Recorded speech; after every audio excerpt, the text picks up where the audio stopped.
Assalamualaikum warahmatullahi wabarakatuh. Perkenalkan, saya Denny Sulistianto akan sedikit menjelaskan mengenai anatomi ambing ternak. Ambing merupakan tempat di mana susu diproduksi. Kualitas dan volume susu yang diproduksi juga berbeda-beda tergantung pada jenis ternaknya. Bagian ambing belakang menghasilkan produksi susu yang lebih besar daripada ambing depan. Terdapat sekat pemisah antara ambing depan dan ambing belakang yang disebut membran ven, yang sulit dilihat dengan mata telanjang. Ada pula membran ligamentum suspensorium medialis yang memisahkan antara ambing kanan dan ambing kiri. Tersusun atas jaringan elastis yang menjadi faktor penentu produksi susu. Semakin nampak ligamentum suspensorium medialis, maka kapasitas susu semakin besar. Ada pula ligamentum suspensorium lateralis yang tersusun atas jaringan fibrosa yang tidak elastis terletak pada luar ambing, yang berfungsi untuk menjaga ambing agar melekat kuat pada abdomen. Berdasarkan kedua gambar tersebut, ambing yang kanan memiliki kapasitas susu lebih besar karena ligamentum suspensorium medialisnya lebih nampak. Sementara pada kedua gambar ini, ambing yang di sebelah kiri merupakan ambing yang lebih baik karena ambingnya melekat kuat pada abdomennya. Pada bagian luar ambing terdapat vena mammaria yang sering disalahartikan sebagai urat. Vena mammaria berfungsi untuk menyalurkan darah menuju ke ambing. Untuk memproduksi 1 kg susu membutuhkan 400-500 kg susu keluar masuk ambing. Anatomi internal kelenjar ambing tersusun atas sel sekretori yang memiliki jumlah yang sangat banyak. Di sel sekretori terjadi biosintesis susu yang akan dijelaskan pada video berikutnya. Dari selanjutnya, biosintesis lemak.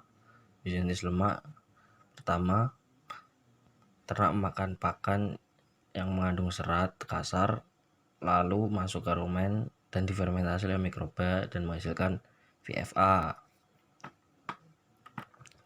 Setelah itu VFA terbagi menjadi 3 bagian, yaitu propionat, asetat, dan butirat. Ada lagi bagian lain yaitu BHBA, yaitu beta hidroksi butirat asid. Lalu asetat terserap oleh usus halus menuju ke sel sekretori dan menghasilkan lemak susu. Materi selanjutnya yaitu biosintesis protein. Pertama, ternak memakan pakan yang mengandung protein. Lalu protein itu terbagi menjadi 2 bagian, yaitu rumen degradable protein dan rumen undegradable protein. Rumen degradable protein yaitu protein yang terdegradasi dalam rumen, dan rumen undegradable protein adalah protein yang tidak dapat terdegradasi dalam rumen. Setelah dari rumen menghasilkan NH3 dan protein MO, lalu diserap menuju usus halus dan menghasilkan asam amino menuju ke sel sekretori ambing. Terjadi 3 reaksi, yaitu replikasi, transkripsi, dan translasi sebelum selanjutnya menjadi protein susu. Biosintesis laktosa susu. Biosintesis laktosa susu terjadi pada pakan. Pakan yang dikonsumsi oleh ternak akan mengandung banyak nutrisi. Salah satunya yaitu serat kasar, di mana serat kasar akan menuju ke dalam rumen. Lalu di dalam rumen akan difermentasikan oleh mikroba rumen menjadi VFA. VFA sendiri dibagi menjadi 3 bagian, yaitu asetat, propionat, dan juga butirat. Untuk biosintesis laktosa susu sendiri terdapat salah satu komponen penting, yaitu propionat. Propionat ini akan menuju ke dalam hati untuk disintesis menjadi glukosa. Proses yang terjadi dalam pembentukan glukosa yaitu gluconeogenesis. Glukosa yang telah terbentuk akan diedarkan melalui darah menuju sel sekretori, atau lebih tepatnya yaitu aparatus Golgi. Glukosa yang ada pada aparatus Golgi ini kemudian akan disintesis menjadi laktosa susu.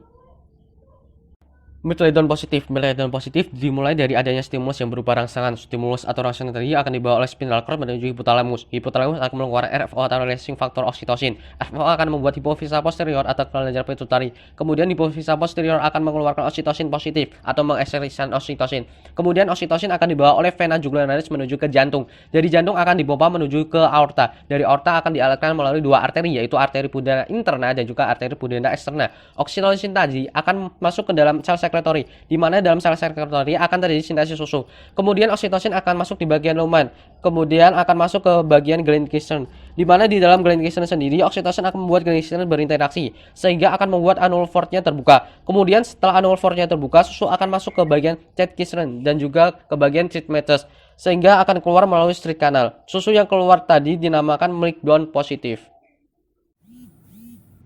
Milk letdown merupakan proses penurunan susu yang dipengaruhi oleh organ reproduksi dan sistem hormonal yang disebabkan oleh rangsangan.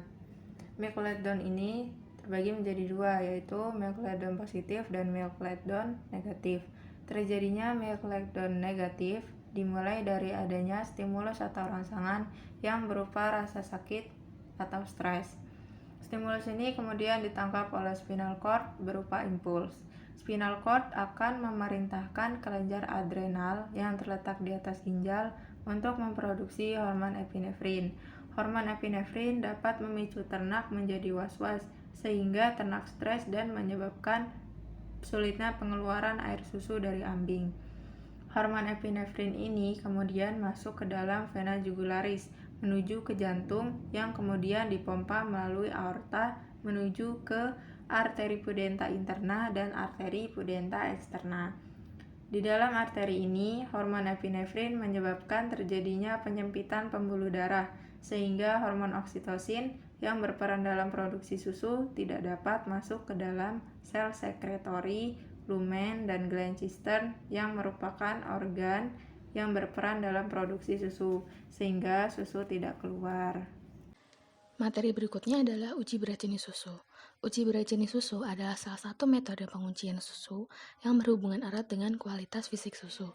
Dalam uji ini, kita membutuhkan beberapa materi seperti susu, gelas ukur, dan alat pengukur yang disebut dengan laktodensimeter.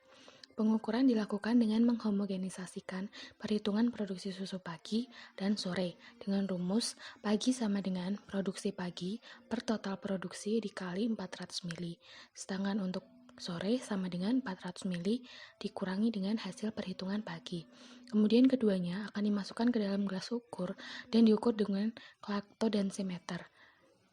Untuk rumus berat jenis sama dengan berat jenis terukur dikurangi dalam kurung 27,5 dikurangi T dikali 0,0002 dengan catatan semakin tinggi kadar berat jenis susu, semakin tinggi pula kadar lemak di dalamnya. Materi selanjutnya adalah komponen susu. Susu terdiri dari dua komponen, yaitu air dan total solid.